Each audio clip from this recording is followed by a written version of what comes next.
नमस्कार दोस्तों, मेरा नाम है अर्पित और आज के इस वीडियो के अंदर मैं आपको बताने वाला हूं कि कैसे आप एक इंजीनियर बन सकते हैं। और साथ ही यार आज के इस वीडियो के अंदर मैं आपको सभी ब्रांचेस के बारे में कुछ इन्फॉर्मेशन देने वाला हूं, जिससे आपको ये बहुत ज़्यादा आसानी होगी कि कौन सी ब्रांच आपको चूज़ करनी चाहिए। और साथ ही मैं आपको बताऊँगा कि किस ब्रांच में कितना पैकेज आपका लगता है।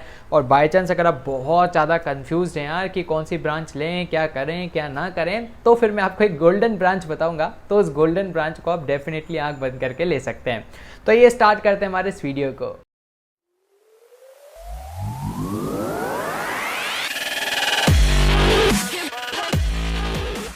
तो यार दोस्तों, मैंने खुद ने भी यहाँ पर कंप्यूटर साइंस इंजीनियरिंग से अपनी इंजीनियरिंग की है और डेफिनेटली मैं आपको बहुत ही अच्छे से बता सकता हूँ कि मतलब कौन सी ब्रांच में कितना क्या स्कोप है, क्योंकि 4 साल बिल्कुल मैंने हर एक ब्रांच को बहुत ही क्लोजली देखा है और हर एक ब्रांचेस के मैंने यहाँ पर पैकेजेस देखे हैं। तो वो सारी बातें मैं आपको यहाँ पर बताऊंगा। तो बिल्कुल बिना किसी देरी करके स्टार्ट करते हैं आज के इस वीडियो को। तो करियर रोड मैप सीरीज़ में आपका बहुत बहुत स्वागत है और आज मैं आपको बताऊंगा कि कैसे आप एक इंजीनियर बन सकते हैं और सबसे इम्पॉर्टेंटली मैं आपको बताऊंगा कि कौन सी ब्रांच में क्या क्या स्कोप आगे रहता है।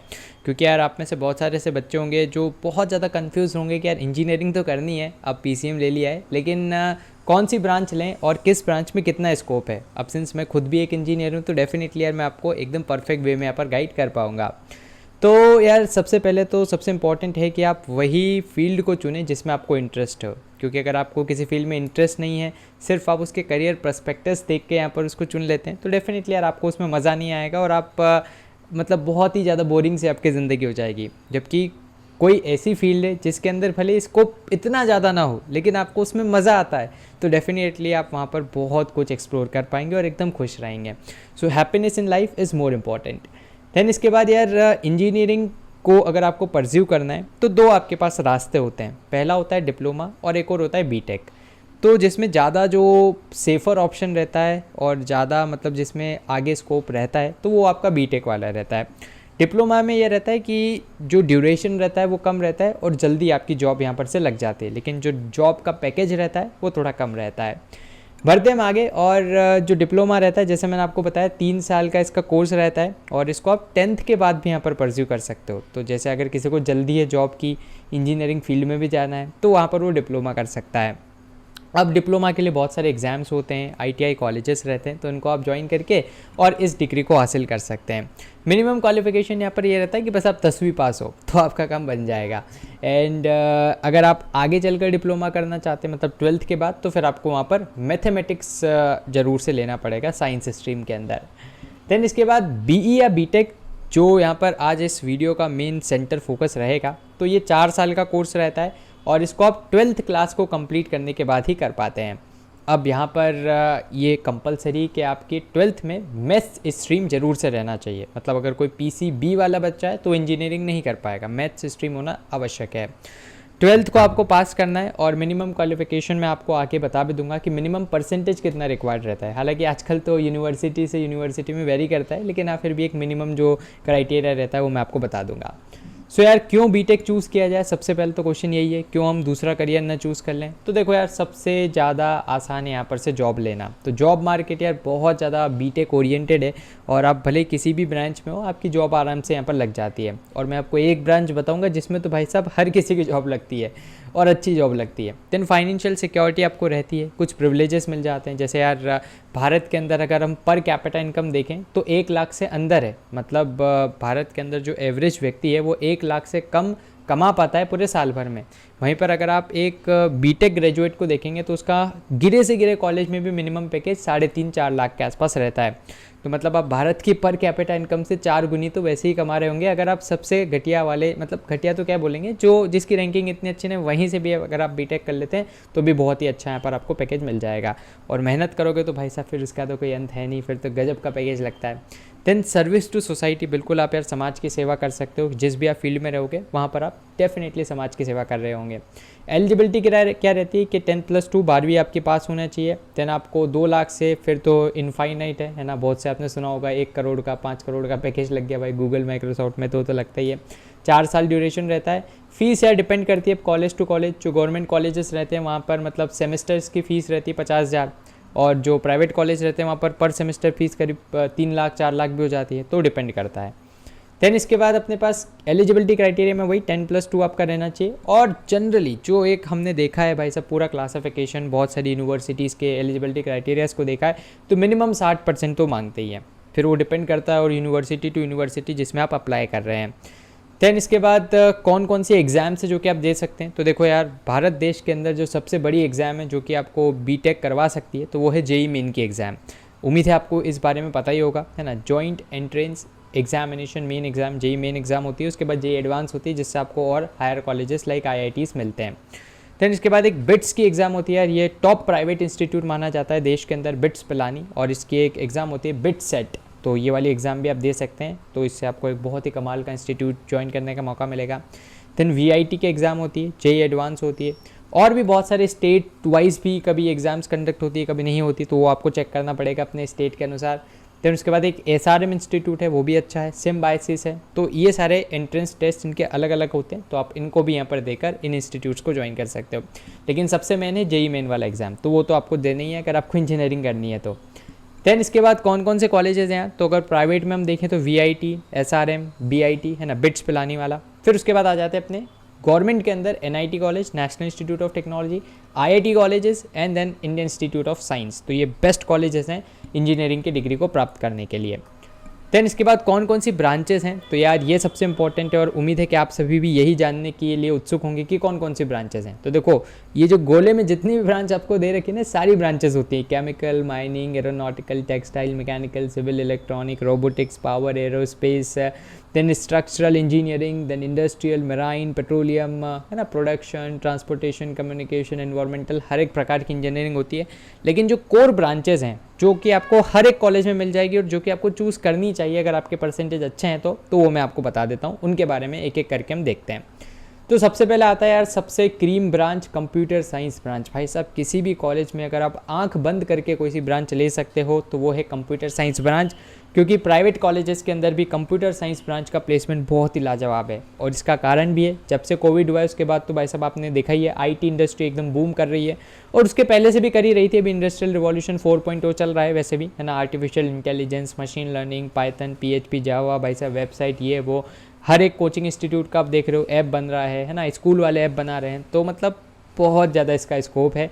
और अगर आप मतलब कंफ्यूज हैं कि सर कुछ समझ नहीं आ रहा कौन सी ब्रांच लें, तो मेरा रिकमेंडेशन रहेगा भाई कंप्यूटर साइंस ले लेना, बिल्कुल नहीं पछताओगे, क्योंकि एकदम क्वालिटी लाइफ एंजॉय करनी है यार भाई साहब यहाँ पर। क्योंकि हमेशा जब भी आप कंप्यूटर साइंस में अगर एज ए सॉफ्टवेयर इंजीनियर काम कर रहे होंगे तो हमेशा आपको एसी में ही काम करना है, ठीक है। ऐसा नहीं होगा कि फील्ड में जाकर भाई साहब आप नाप ले रहे हैं, है ना, मजदूरी कर रहे हैं, नहीं, ऐसा कुछ नहीं है। बिल्कुल एसी वाला काम है और ज़िंदगी भर एसी वाला काम है। तो एकदम आराम से लाइफ अगर जीना है तो कंप्यूटर साइंस इंजीनियरिंग। और यहाँ पर लेकिन लॉजिक का बहुत ज़्यादा खेल रहता है यार, है ना। और जितने बेहतर लॉजिक लगाए उसका मतलब उतना ज़्यादा यहाँ पर जो तरक्की है वो होती है। सो कंप्यूटर साइंस इंजीनियरिंग जो है यार बहुत ही मतलब एक क्रीम वो है। और इसके अंदर जैसे मैंने खुद ने कंप्यूटर साइंस इंजीनियरिंग करी है, तो जो सब्जेक्ट्स रहते हैं वो थोड़ा सा लैंग्वेज, हार्डवेयर, सॉफ्टवेयर, इन तीनों का मिश्रण रहता है ना। आपको सॉफ्टवेयर की भी जानकारी दी जाती है, हार्डवेयर के बारे में बताया जाता है, और लैंग्वेजेस लाइक C++, जावा, पाइथन, PHP, HTML, ये सारी चीज़ें आपको यहाँ पर सीखनी होती है। फिर अगर हम एवरेज पैकेज की बात करें तो यार किसी भी कॉलेज में अगर हम गिरे से गिरा कॉलेज पे लें तो 3.5 लाख का एवरेज पैकेज लगता है, और हर एक बच्चे का प्लेसमेंट ऑलमोस्ट इसमें यहाँ पर हो जाता है कंप्यूटर साइंस ब्रांच में, क्योंकि रिक्वायरमेंट इतनी है। फिर मास रिक्रूटर्स जो रहते हैं, है ना, जो सबके मसीहा रहते हैं, तो वो भी आपको कंप्यूटर साइंस ब्रांच में देखने को मिल जाएंगे, जैसे विप्रो, एसेंचर, इन्फोसिस, TCS, है ना। तो ये सारे कैपजेमिनी सब मास रिक्रूटर्स हैं जो कि भाई सब भर भर के ले जाते हैं और आराम से प्लेसमेंट करवा देते हैं बच्चों का। प्लस जो सबसे हाईएस्ट पैकेज रहते हैं किसी ब्रांच में वो कंप्यूटर साइंस में जनरली देखने को मिलता है। फिर आ जाती है सिविल इंजीनियरिंग। तो सिविल इंजीनियरिंग में क्या हो जाता है यार, यहाँ पर जैसे आप देखते होंगे जितने भी ब्रिज बनते हैं, देन उसके बाद कोई बिल्डिंग्स बनती हैं, रोड बनते हैं, तो जहाँ पर भी इस तरह का कंस्ट्रक्शन का काम रहता है तो वहाँ पर सिविल इंजीनियरिंग की रिक्वायरमेंट रहती है। अब सिविल इंजीनियरिंग अगर आप चूज़ कर रहे हो तो यहाँ पर आपके पास एक गवर्नमेंट जॉब का ऑप्शन रहता है ना, बिल्कुल IAS लेवल की जॉब रहती है वो, इंडियन इंजीनियरिंग सर्विस वाली IES की जॉब। तो उसका पेपर दे सकते हैं और बिल्कुल गवर्नमेंट जॉब यहाँ पर से पा सकते हैं। तो यहाँ पर आपको क्या क्या काम करना पड़ सकता है, स्ट्रक्चरल इंजीनियर का काम आपको करना पड़ता है। एवरेज पैकेज थोड़ा कम ही रहता है, ठीक है, मतलब अच्छे से अच्छे कॉलेज से भी आप पढ़ लोगे तो भी 10 के ऊपर जाना थोड़ा मुश्किल पड़ जाता है, 10 लाख पर एनम के पैकेज स्टार्टिंग पैकेज। दैन इसके बाद आपके यहाँ पर कंस्ट्रक्शन इंजीनियर, साइट इंजीनियर है ना, तो ये पूरा फील्ड वाला काम रहता है। तो इसमें अगर आप एक्सपेक्ट कर रहे हो कि पूरा एसी वाली जॉब रहेगी, तो ये पूरी एसी वाली जॉब नहीं है।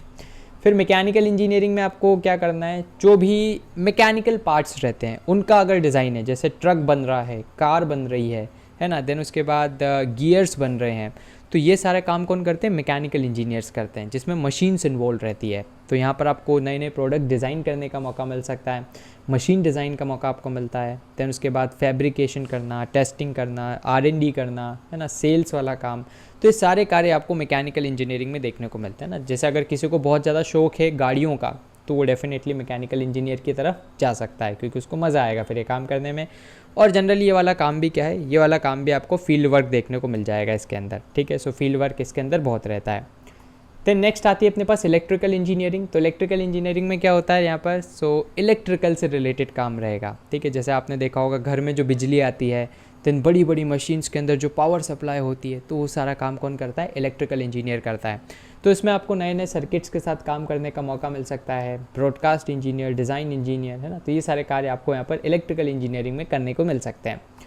देन इसके बाद आ जाती है यार, ये भी लोगों की बहुत ज़्यादा फेवरेट जॉब रहती है, इलेक्ट्रॉनिक्स इंजीनियरिंग, जिसको अगर स्मार्टफोन में, गैजेट्स में, उनके अंदर क्या चल रहा है भाई साहब, है ना, कम करंट पे काम करने का अगर किसी को शौक है, तो वो इलेक्ट्रॉनिक्स इंजीनियरिंग यहाँ पर ले सकता है। और इसके अंदर भी आपको गवर्नमेंट जॉब्स के बहुत सारे स्कोप मिल जाएंगे।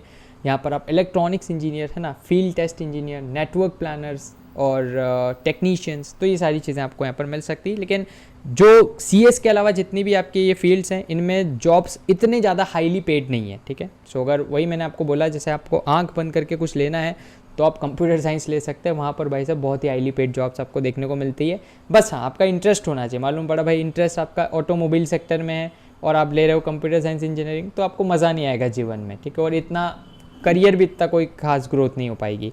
और वहीं पर अगर आप जैसे इलेक्ट्रॉनिक्स में आपको इंटरेस्ट है, यहीं पर आप गए, तो भाई साहब आप क्या नहीं कर सकते हो, है ना। तो हर जगह स्कोप बहुत ज़्यादा है, लेकिन हाँ, आपका इंटरेस्ट ज़रूर होना चाहिए। लेकिन बहुत ज़्यादा कन्फ्यूज हो तो CS is the best option over there. Then अगर यार बहुत से बच्चों को मन में ये भी डाउट रहता है कि अगर मैं IIT NIT से BTech नहीं कर पाया तो क्या मुझे नहीं करना चाहिए, तो ऐसा कुछ नहीं यार। देखो बहुत गिनी चुनी सीट्स हैं IIT NITs की, लेकिन अगर आप किसी दूसरे प्राइवेट कॉलेज से भी यहाँ पर या और कोई से गवर्नमेंट कॉलेज से BTech करते हो तो उसमें कोई भी दिक्कत नहीं। बस ये है कि आप एफर्ट पुट करना आपको पड़ेगा, है ना। और हो सकता है कि थोड़ी सी फैसिलिटीज़ के साथ कॉम्प्रोमाइज़ आपको करना पड़े, लेकिन हाँ, एंड गोल में कोई दिक्कत नहीं आएगी। आगे भी बहुत सारी अपॉर्चुनिटीज़ रहती है। जैसे अगर फॉर एग्जांपल आप प्राइवेट इंजीनियरिंग कॉलेज से BTech कर रहे हो, तो आप MTech कर सकते हो कहाँ से, IIT NIT से। उसके लिए आपको गेट की एग्ज़ाम देनी पड़ेगी। Then cracking entrance exam is impossible, तो भाई ऐसा भी नहीं है, कर ही रहे हैं लोग, तो बस मेहनत करनी पड़ेगी। Job is guaranteed if I do BTech, तो यार देखो जॉब की गारंटी तो कहीं पर भी नहीं है। बस ये है कि हाँ, अगर आप हार्डवर्क पुट इन करोगे, एफर्ट लगाओगे, तो डेफिनेटली आपको जॉब्स मिलेंगी।